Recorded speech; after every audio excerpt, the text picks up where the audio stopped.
नमस्कार, मैं धर्मेंद्र जोशी हूँ जी। आज हम यहाँ कृषि विधेयक जो अब पारित होकर राष्ट्रपति के हस्ताक्षर होकर अधिनियम बन चुके हैं, दो कृषि विधेयक अधिनियम बन चुके हैं और एक संशोधन विधेयक है। इस पर चर्चा करने के लिए यहाँ हाजिर हैं। हमारे साथ एपीएमसी शिमला किन्नौर के नरेश शर्मा जी विशेष रूप से आए हैं। सरकार का ये दावा है, सरकार का ये कहना है कि ये कृषि विधेयक जो लेके आए हैं, इससे किसानों की जो आय है वो दुगनी करने का उनका जो ध्येय था वो पूरा होगा, और दूसरा ये भी है कि किसान जो है आत्मनिर्भर बनेगा। दूसरी तरफ कुछ जो है आशंकाएं भी हैं किसानों में। तो आप मोटा मोटा पहले ये बताइए कि ये तीन जो विधेयक हैं, दो विधेयक अधिनियम बने हैं और एक संशोधन विधेयक अधिनियम है, इसका क्या असर पड़ेगा किसानों पर? हाल ही में केंद्र सरकार द्वारा जो ये ऑर्डिनेंस लाए गए थे और आज ये बिल का रूप धारण कर चुके हैं जी, मुझे लगता है ये तीनों बिल स्वतंत्रता के बाद देश के किसानों के लिए बहुत लाभदायक सिद्ध होंगे। और माननीय प्रधानमंत्री आदरणीय श्री नरेंद्र मोदी जी का बहुत क्रांतिकारी ये फैसला किसानों और बागवानों के पक्ष में आया है, क्योंकि आज तक कहीं ना कहीं हमारे किसान बागवान भाई अपनी मेहनत से उत्पाद तो कर देते थे, लेकिन उनको मार्केट में ठीक प्रकार से मूल्य प्राप्त नहीं हो सकता था। माननीय प्रधानमंत्री जी ने 2022 तक किसानों और बागवानों की आय दोगुनी करने के लिए जहां एक और कृषि क्षेत्र में बहुत सारी ऐसी योजनाएं लॉन्च की है जिससे किसानों और बागवानों को लाभ होगा, उसी प्रकार जो हमारी रूटीन की चेन मार्केटिंग थी उसको स्ट्रेंथन करके किस प्रकार से जो बायर है, खरीदार है, वो फार्म गेट तक पहुंच सकता है, इसकी व्यवस्था की गई है। और मुझे लगता है जो इस बिल का जो लोग विरोध कर रहे हैं वो भ्रमित करने वाले हैं। और इस तीनों बिलों में मैं दावे से के साथ कह सकता हूं कि किसानों का बहुत बड़ा फायदा होने वाला है। नरेश जी, अगर हम अपने हिमाचल प्रदेश की बात करें तो हिमाचल प्रदेश में इन तीनों अधिनियम बन चुके हैं, जो कानून बन चुका है, उसका क्या असर देखते हैं? किसानों की आय में बढ़ोतरी इससे हो पाएगी? जहाँ तक हिमाचल प्रदेश का सवाल है, क्योंकि हिमाचल प्रदेश के अंदर कैश क्रॉप भी एक बहुत बड़ी जो किसानों की आय का साधन है, और कैश क्रॉप में भी एप्पल इंडस्ट्री तो 5,000 करोड़ रुपए का यहाँ आर्थिक प्रदान करती है। और मुझे लगता है कि जहाँ तक हिमाचल प्रदेश में इन बिल के असर का प्रश्न है, निश्चित तौर पर किसानों को वहाँ लाभ होने वाला है। उसका मैं आपको कारण बता रहा हूँ, क्योंकि मार्केटिंग का काम एपीएमसी और मार्केटिंग बोर्ड करता है। हमारे पास प्रदेश में अपने यार्ड है, और इन यार्ड में जो ट्रेडर है वहाँ पर बाहर के बायर्स आते हैं और किसान अपनी फसल को लेकर उन ट्रेडर के पास आता है, उसकी बिड होती है, उसके बाद इसकी मार्केटिंग होती है। मैं आपको थोड़ा 2000 से पहले वाली स्थिति में लाना चाहता हूँ। सन 2000 से पहले हिमाचल प्रदेश में खासकर जो ये कैश क्रॉप है, इसकी हमारे पास मार्केटिंग नहीं थी। तो होता क्या था कि 2000 से पहले हमको देश की बड़ी मंडियाँ, चाहे वो दिल्ली है, लखनऊ है, कानपुर है, वहाँ जाना पड़ता था। हमारा किसान बागवान वहाँ जाता था, मैं खुद भी एक किसान हूँ। जो मंडी में जब हमने अपना प्रोड्यूस उतार दिया, जो भाव मर्जी ट्रेडर की थी, वो जिस भाव से वो बेचना चाहता था वो बेच सकता था, हमारे पास कोई ऑप्शन नहीं थी। लेकिन 2000 के बाद 1998 में जब भारतीय जनता पार्टी की सरकार आई, माननीय प्रेम कुमार धूमल जी प्रदेश के मुख्यमंत्री बने, माननीय बरागटा जी बागवानी मंत्री बने, उसमें ये सोचा गया कि इतने बड़े प्रदेश की आर्थिकी जो फ्रूट और सब्जी है, इसके लिए हिमाचल प्रदेश में मंडियों का निर्माण हो सकता है। तो 2000 के बाद मंडियां बनी। उसका परिणाम हुआ कि जो बाहर देश के बड़े व्यापारी थे उनको हिमाचल की मंडियों में आना पड़ा, और हिमाचल की मंडियों में आने के साथ किसानों और बागवानों को अपने घर के नज़दीक अपनी फसल बेचने का मौका मिला। और उसके बाद हमको लगता है कि पराड़ा की मंडी में मुझे ठीक दाम नहीं मिलता, तो मैं ट्रेडर और बायर को बोलता हूँ कि मेरा माल पैक कर दो, मुझे नहीं बेचना है। उसके पश्चात जो है जो ये बार्गेनिंग थी वो कहीं ना कहीं हद तक जो है किसानों और बागवानों के पक्ष में आ गई। और इस बिल के बारे में बहुत बड़ा जो भ्रामक प्रचार ये हो रहा है, जहाँ हमारा ये दावा है कि इससे किसानों को अपनी उपज बेचने के लिए हमने फ्री किया है, और विपक्ष जो इसमें बहुत भ्रामक। अब बिल्कुल किसानों में ये आशंका हो रही है कि मतलब वो जो हैं पहले ऐसी कोई बाइंडिंग पहले नहीं थी, कहीं भी पहले भी बेच सकता था, तो इसमें नया प्रावधान क्या है? तो ये इस पे आप थोड़ा मैं जब भी इसके विरोधियों की चर्चा देखता हूँ तो वो बार बार कहते हैं कि हमको एक कानून बता दे जो किसानों को अपनी फसल को कहीं बेचने से रोकता था। ये जो प्रचार है जो विपक्ष के लोग वो कर रहे हैं, किसानों को गुमराह कर रहे हैं। लेकिन मैं इस आपके माध्यम से कहना चाहता हूँ कि अभी तक की जो मार्केटिंग का सिस्टम था वो एपीएमसी की मंडियाँ थी।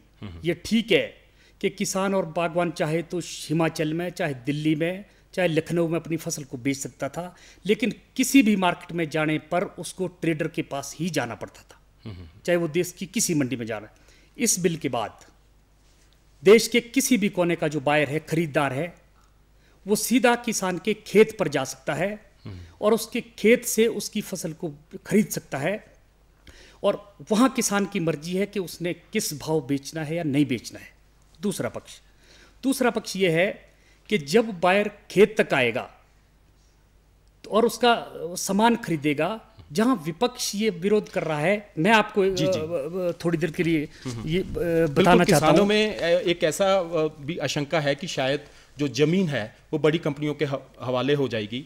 इस पे आप थोड़ा स्पष्ट करें कि क्या फसल का सौदा होगा जब किसान की जमीन जो है उसके हाथ से खिसक सकती है? आपके प्रश्न से पूर्व मैं कुछ चीजें आपको बताना चाहता हूं कि जिस एक्ट के अनुसार एपीएमसी और मार्केटिंग बोर्ड हम काम कर रहे हैं, the Himachal Pradesh agriculture and horticulture produce marketing development and regulation act 2005, उसका जो सेक्शन 45 है, 45 का जो 3 उसमें साफ लिखा है कि अगर कोई भी बायर बिना किसी लाइसेंस के कोई भी सामान खरीदता है तो एपीएमसी उसके खिलाफ जो है 6 टाइम जो है पेनल्टी लगा सकती है। आपके कहने का अभिप्राय ये है कि जो किसानों में थोड़ा गलत फहमी है कि पहले वो कहीं भी बेच सकते थे, ऐसा नहीं था, ये कानून इस चीज को रोकता था। निश्चित तौर पर इस एक्ट का जो सेक्शन 45 है वो खरीदार को रोकता था। उस खरीदार की मजबूरी थी कि वो सिर्फ आढ़ती से ले सकता था, किसानों से नहीं।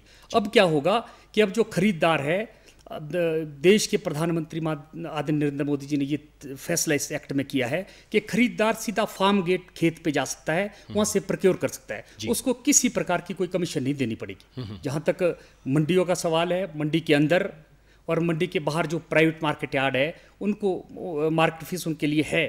और दूसरा ये प्रचार एक बहुत बड़ा प्रचार किया जा रहा है कि कहीं जमीन बड़ी कंपनियों के हवाले ना हो जाए। वो तो जहाँ तक ज़मीन बड़ी कंपनी के बारे में आप बात कर रहे हैं, वो भी एक प्रचार है। उसमें के बारे में मैं कहना चाहता हूँ कि जो फार्म एक्ट, कॉन्ट्रैक्ट फार्म का जो एक्ट आया है, उसमें क्लियर इस एक्ट में प्रोविजन किया है कि जिसका पूरा नाम है farmers empowerment and protection agreement on price assurance and farm service act, जिसको इस एक्ट को अगर आप पढ़ेंगे, इसमें पूरा प्रावधान है कि जमीन का तो कोई एग्रीमेंट हो ही नहीं रहा। वो तो उसमें प्रोविजन है ही नहीं है। एग्रीमेंट तो मात्र क्रॉप का होगा। बिल्कुल। और जब क्रॉप का एग्रीमेंट होगा, और इसमें साफ लिखा है, अगर आप इस एक्ट को ध्यान से पढ़ेंगे, कि किसी भी प्रकार की लैंड ट्रांसफर, म्यूटेशन का तो इसमें स्कोप है ही नहीं है। मतलब जमीन जो है उसका मालिक किसान ही रहेगा, सिर्फ और सिर्फ जो फसल है उसका सौदा किसी भी कंपनी के साथ कर सकते हैं वो, और अपनी फसल के दाम जो हैं उनको ज्यादा मिलेंगे। आपका ये कहने का अभिप्राय है? जी बिल्कुल। और साथ ही साथ जो इसमें प्रोविजन किया है कि जो जहां आपस में कॉन्ट्रैक्ट होगा, म्यूचुअल कॉन्ट्रैक्ट होगा, और उस कॉन्ट्रैक्ट में एट द जो डिलीवरी फसल की है उससे पहले आपको 70% जो पेमेंट है वो किसान और बागवानों को करनी पड़ेगी। मतलब एडवांस पेमेंट में इसमें भी किसान को फायदा होगा। इसमें कुछ और आशंकाएं भी हैं। इससे पहले कि हम अलग अलग कानून के बारे में चर्चा करें, जो तीनों बिलों के लेके एक आशंका ये भी है कि जो हालांकि हिमाचल में जो गेहूं और चावल जो हैं निचले हिमाचल में होते हैं, ऊना, नालागढ़ और सोलन डिस्ट्रिक्ट वगैरह में कुछ हैं मंडियां, यहाँ से गेहूं और अनाज की खरीदो फरोख्त होती है, एमएसपी है। और दूसरी जो फसलें हैं वो एमआईएस है, मार्केट इंटरवेंशन जो स्कीम है। तो किसानों को ये भी थोड़ा सा है कहीं ना कहीं कि शायद एमएसपी खत्म हो जाएगी। इस पे देश के माननीय प्रधानमंत्री जी, हिमाचल प्रदेश के माननीय मुख्यमंत्री जी बार बार इस बात को कह रहे हैं जी। कि किसी भी कीमत पर एमएसपी खत्म नहीं होगा। और मुझे कोई बता दे इस एक्ट में कहाँ लिखा है कि एमएसपी हम खत्म करने वाले हैं। भ्रामक प्रचार तो जो मर्जी कर लो। जी जी। एमएसपी किसानों का ये कहना है कि ये भी नहीं लिखा कि एमएसपी खत्म नहीं होगा। बस एमएसपी तो है, लिखने का क्या सवाल है। एमएसपी अभी है, लिखने की आवश्यकता तो तब है अगर नहीं था। जी जी। एमएसपी है और देश के माननीय प्रधानमंत्री, प्रदेश के माननीय मुख्यमंत्री जी बार बार वो कह रहे हैं कि एमएसपी खत्म नहीं होगा। इसमें तो वो भ्रामक प्रचार में आने की आवश्यकता ही नहीं है। जी बिल्कुल। और अगर हम अलग अलग से अधिनियम की चर्चा करें तो जो farmers produce trade and commerce promotion and facilitation act है, इसमें क्या क्या आप खूबियां समझते हैं जो किसानों के लिए लाभदायक हो सकती हैं? देखो, कुल मिलाकर के एक तो हमको इस बात के भ्रामक प्रयास से बचना चाहिए जिस प्रकार से विपक्ष किसानों और बागवानों को भड़का रहा है कि आने वाले दिनों में जो मार्केट फीस है वो एपीएमसी की यार्ड में ली जाएगी, बाहर मार्केट फीस नहीं ली जाएगी। इससे क्या होगा? इससे ये होगा कि धीरे धीरे जो अब बिल्कुल जो एपीएमसी है, जो एग्रीकल्चर प्रोड्यूस मार्केट कमेटी है, आप जो हिमाचल की सबसे बड़ी मार्केट कमेटी है उसके चेयरमैन हैं और खुद भी आप किसान हैं, 2 साल से ये कार्यभार देख रहे हैं, तो ये बताइए कि एपीएमसी की क्या आय जो है इस पे कुछ विपरीत असर पड़ेगा इसका? जो कुल मिला के मैं आपको और बागवानों किसानों को भी कह देना चाहता हूं कि एपीएमसी का जब भी गठन हुआ था, हाँ जी, तो वो किसानों के हित के लिए हुआ था। हाँ जी। ये कोई बड़ा मतलब आय कमाने वाला कोई इंस्टीट्यूशन ऐसे खड़ा किया था, ऐसा इसका जो है तात्पर्य नहीं था। कुल मिला के एपीएमसी किसानों बागवानों को लिए फैसिलिटेट करने के लिए बनाई गई थी। और जहाँ तक आय का सवाल है, हम मार्केट यार्ड के अंदर जो आज भी हमारी मंडियाँ है वह एपीएमसी मार्केट फीस लेगी।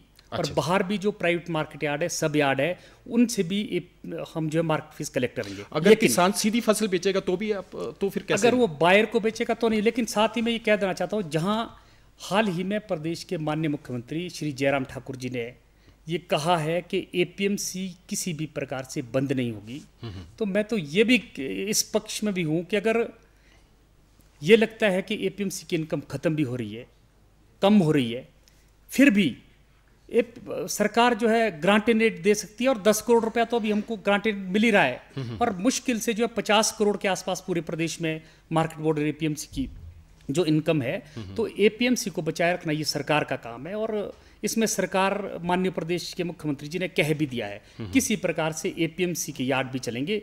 और इससे होगा क्या कि किसानों और बागवानों को प्रतिस्पर्धा बढ़ेगी, बायर बढ़ेगा, उससे कंपटीशन बढ़ेगा, और निश्चित तौर पर किसानों और बागवानों को चाहे फसल कितनी भी अधिक होगी उसके बावजूद भी ठीक दाम मिलेंगे। मतलब कुल 17 लाख की हिमाचल की आबादी है, 90% लोग जो हैं गांवों में रहते हैं और ज़्यादातर का जो काम है वो खेती बाड़ी ही है। तो आपका कहने का अभिप्राय ये है कि उनको इस विधेयक का लाभ ही होगा? ये जो विधेयक आया है किसानों और बागवानों के लिए निश्चित तौर पर इतना लाभकारी होगा कि जब हमारी फसल ज़्यादा होती है तो उसके दाम कम होते हैं। और आपने देखा होगा बार बार कि ये प्रश्न भी उठता है कि लद्दानी और आढ़ती आपस में मिल गए इसलिए रेट डाउन हो गए। अच्छा, अब बिचौलिए तो खत्म हो जाएंगे? कुल मिलाकर के सीधी फसल जो बायर है जी, जो खरीदार है वो सीधा किसानों के पास पहुंचेगा। और जो बीच के जो 3-4 स्टेप्स थे वो जब खत्म होंगे तो निश्चित तौर पर उनको अपने जो प्रोड्यूस का उसका बेहतर दाम मिलेगा। और शायद इसका उपभोक्ताओं को भी फायदा होगा। निश्चित तौर पर किसानों को भी फायदा होगा, उपभोक्ताओं को भी फायदा होगा। और साफ तौर पर पहली बार पूरे देश के अंदर किसान और बागवानों को ये लाभ मिलने वाला है कि उनका कहीं का भी बायर उनके खेत से प्रोक्योर कर सकता है। उनको लेबर देने की आवश्यकता नहीं है, ट्रांसपोर्टेशन से वो बच जाएंगे, बाकी सारी कमीशन से वो बच जाएंगे। तो निश्चित तौर पर जो उनकी आमदन बढ़ेगी। और आप देखेंगे 2-3 साल के अंदर ही जो हमारे ये फसल है इसके रेट जो बढ़ने वाले। तो मतलब परिवर्तन जो है प्रकृति का नियम है, तो कई बार परिवर्तन जो सकारात्मक होता है उसको देख के थोड़ा सा मन में कुछ आशंकाएं होती हैं।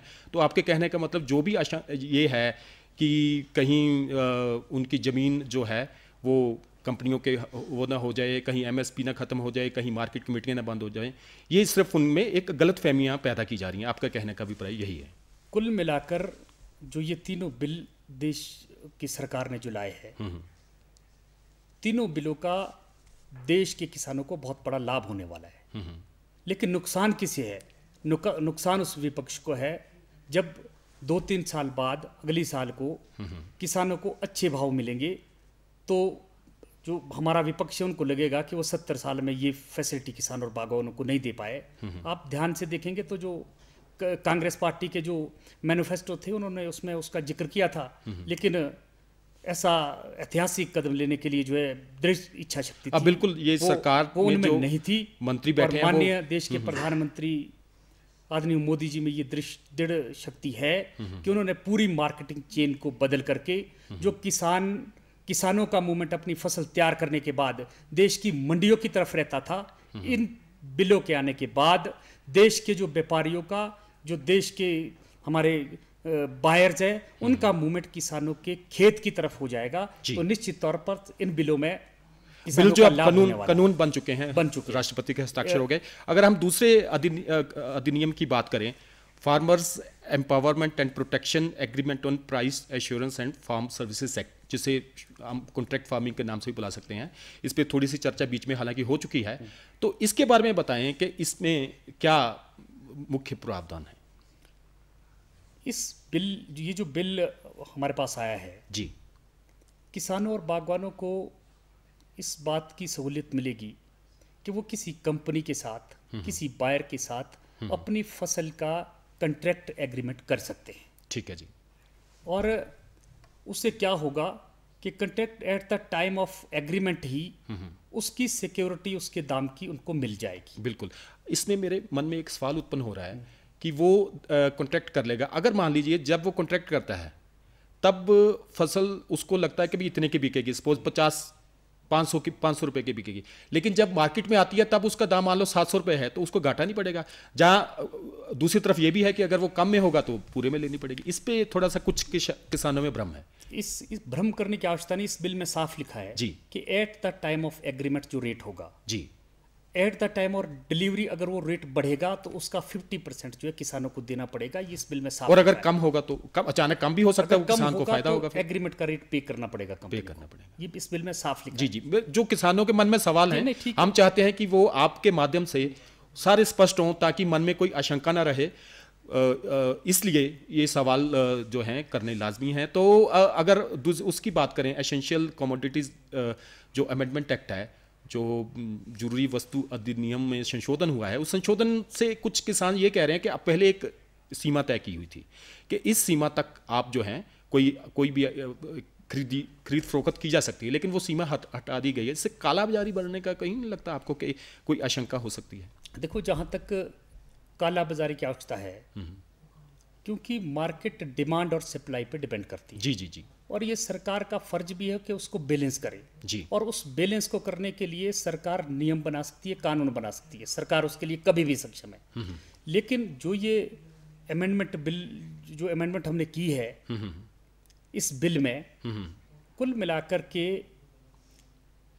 पहले कोई भी जो हमारी कंपनी आती थी, कोई भी जो क्रय करने वाला आता था, उनकी एक लिमिट थी।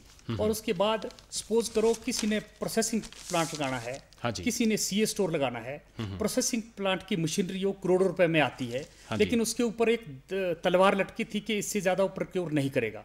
और कुल मिला के जब ये रिस्ट्रिक्शन हमने हटा दी, तो जो क्योंकि किसान एक ही सेक्टर ऐसा है किसान जिसकी फसलों का साइंटिफिक तरीके से अभी तक सिस्टम बना नहीं है। तो कुल मिला के हमको इसमें ये जो बिल है, निश्चित तौर पे किसानों की जो फसल है, क्योंकि दिक्कत ये है कि एक सीजन में 2-3 महीने के अंदर ये फसल निकल जाती है, उस वक्त डिमांड कम हो जाती है, और जब ये फसल सस्ते भाव में बिकती है तो डिमांड इसकी बढ़ जाती है। अगर इसका स्टोरेज होगा, निश्चित तौर पे डिमांड जब आएगी तो निश्चित तौर पे किसानों और उस बागवानों उसका लाभ होगा।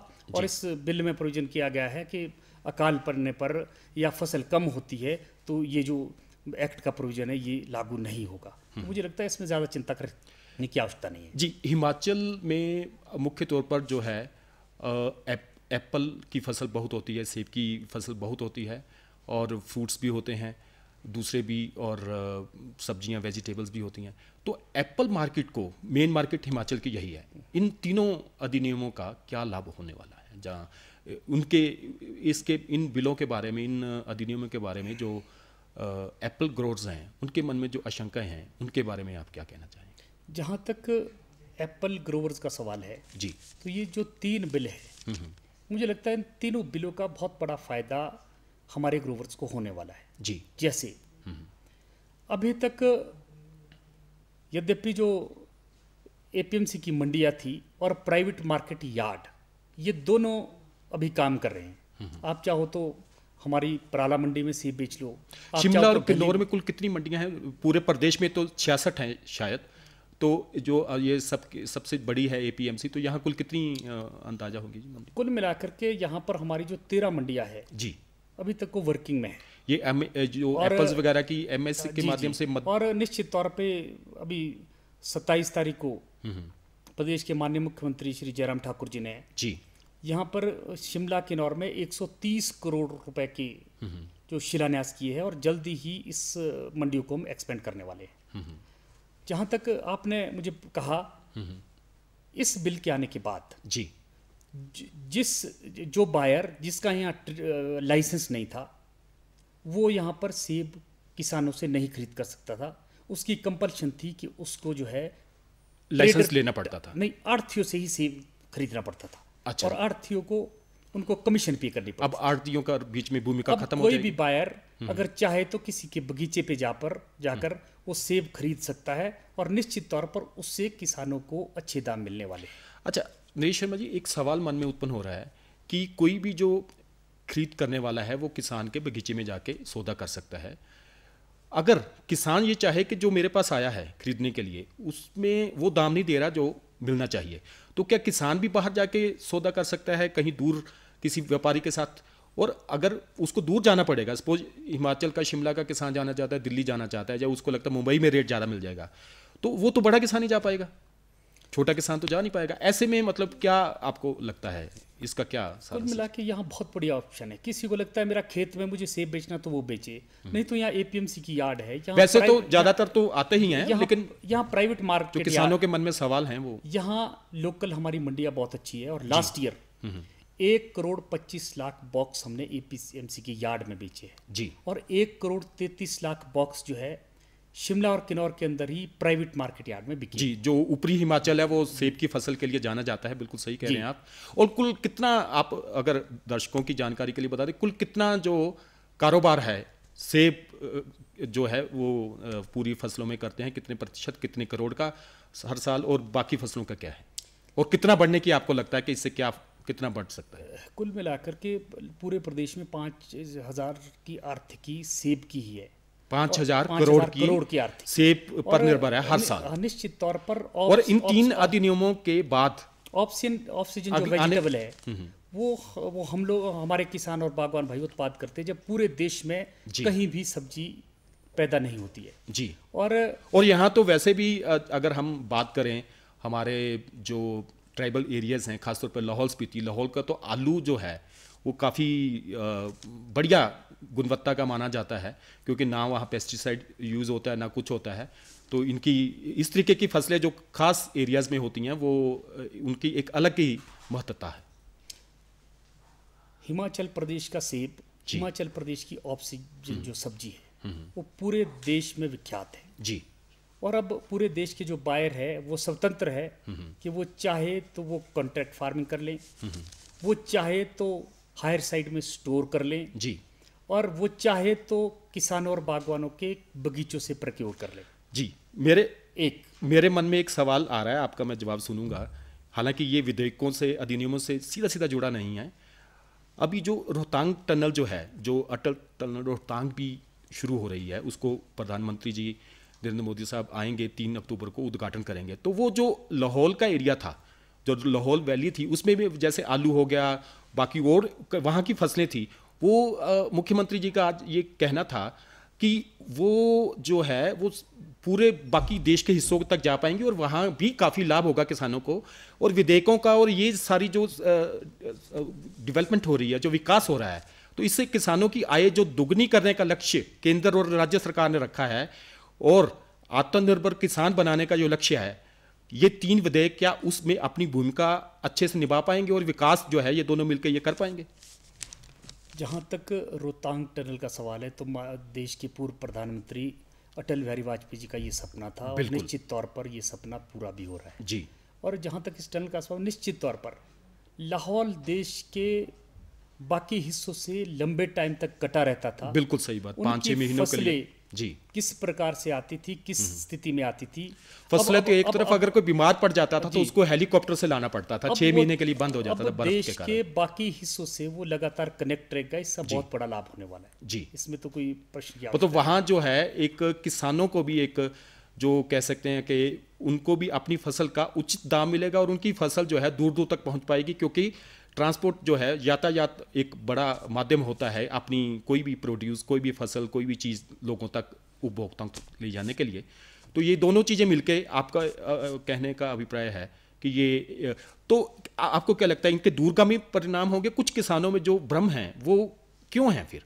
मतलब इनके थोड़ा सा समय लगेगा इन जो अधिनियमों के सकारात्मक परिवर्तन देखने में?